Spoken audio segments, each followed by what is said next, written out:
যে ব্যক্তি কবরের 3টা প্রশ্নের জবাব দিতে পারবে না, রাসূলুল্লাহ সাল্লাল্লাহু আলাইহি সাল্লাম বলেন আল্লাহ তাআলার পক্ষ থেকে তখন ফেরেশতাদের কাছে ঘোষণা আসবে, আফরিশুহু মিনান নার ওয়ালবাসুহু মিনান নার ওয়াফতাহু লাহু বাবান ইলান নার। আমার এই নাফরমান বান্দার কবরে জাহান্নামের বিছানা বিছিয়ে দাও, জাহান্নামের পোশাক পরিয়ে দাও, আর জাহান্নাম বরাবর তার জন্য কবর থেকে দরজা খুলে দাও।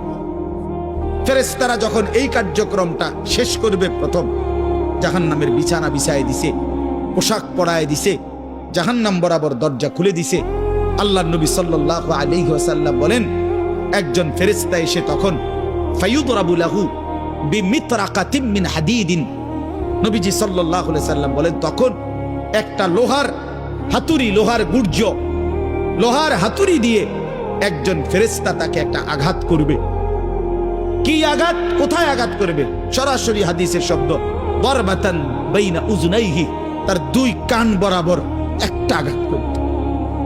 রাসূলুল্লাহ সাল্লাল্লাহু আলাইহি সাল্লাম বলেন ফায়াসিহু সাইহাতান, ওই নাফরমান তখন এত জোরে চিৎকার করবে, ইয়াসমাউহা মান ইয়ালিহি ইল্লা সাকালাইন,